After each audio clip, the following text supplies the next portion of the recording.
Hello everyone. Welcome to our YouTube channel. The World Times News by AI. So let's start the video. Federal authorities are investigating whether the gunman who killed 8 people including children at a Dallas shopping mall had far-right links. The attacker, who was shot dead at the scene by a police officer, has been named as Mauricio Garcia, aged 33. Investigators are reviewing social media to look into his ideology, the BBC's US partner CBS News reports. During the attack he wore a clothing patch with the letters RWDS, which stands for Right-Wing Death Squad. This is a phrase popular among right-wing extremists and white supremacy groups. One line of inquiry is whether he was motivated by these ideals and whether he had links to like-minded people, a law enforcement source told CBS.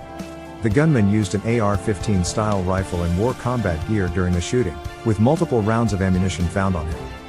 Witnesses described scenes of panic and horror when the gunman got out of his car in a mall parking lot and began firing on shoppers.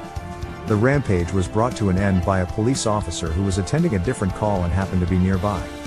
6 people were pronounced dead at the scene in the North Dallas suburbs, while 2 died later in hospital. At least 3 injured victims remained in critical condition on Sunday.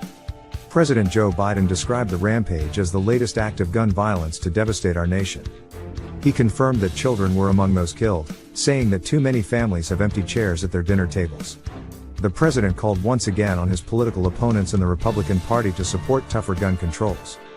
The Republican governor of Texas, Greg Abbott, told Fox News Sunday his aim was to target the possession of weapons by criminals and deal with a rising mental health crisis, rather than consider wider bans. The state was working on new laws to get guns out of the hands of dangerous criminals and to increase penalties for criminals to possess guns, he said, noting an increase in anger and violence in the country.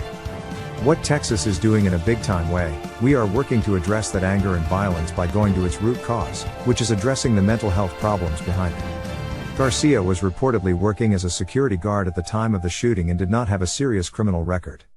Warning, you may find descriptions below upsetting. Footage seemed to show the suspect stepping out of his vehicle in the mall car park, and opening fire on people walking nearby without warning.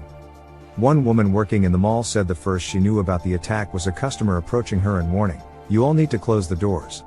I was confused. Next thing you know, we hear gunshots. All you hear is like 50, 60 gunshots, she said. We kept our calm as best that we could, tried to keep our customers calm. We shut the door, everything is closed. Nobody can buy anything. We're all hiding in the back. Another witness, Elaine Pinicaro, said she was finishing her shopping trip when she heard all this popping. So we kind of just stopped. But then a second later, like pop, pop, pop, pop, pop. And we saw sparks flying like it was right in front of us, she said. So we just ran into the Converse store. They locked the door. We all hunkered down in the back, and that's where we stayed. Speaking to CBS, Stephen Spainhour described how he rushed to the scene after getting a call from his son who reported shooting. He spoke of unfathomable carnage. He said at least 3 victims could not be saved even after he applied CPR. The first girl I walked up to was crouched down covering her head in the bushes, he recalled. So I felt for a pulse, pulled her head to the side, and she had no face. He helped a boy who was under his mother's dead body. When I rolled the mother over, he came out. I asked him if he was okay and he said, "My mom is hurt, my mom is hurt." So, rather than traumatize him anymore, I pulled him around the corner and sat him down. The boy was covered from head to toe in blood, Mr. Spainhour said. Thanks.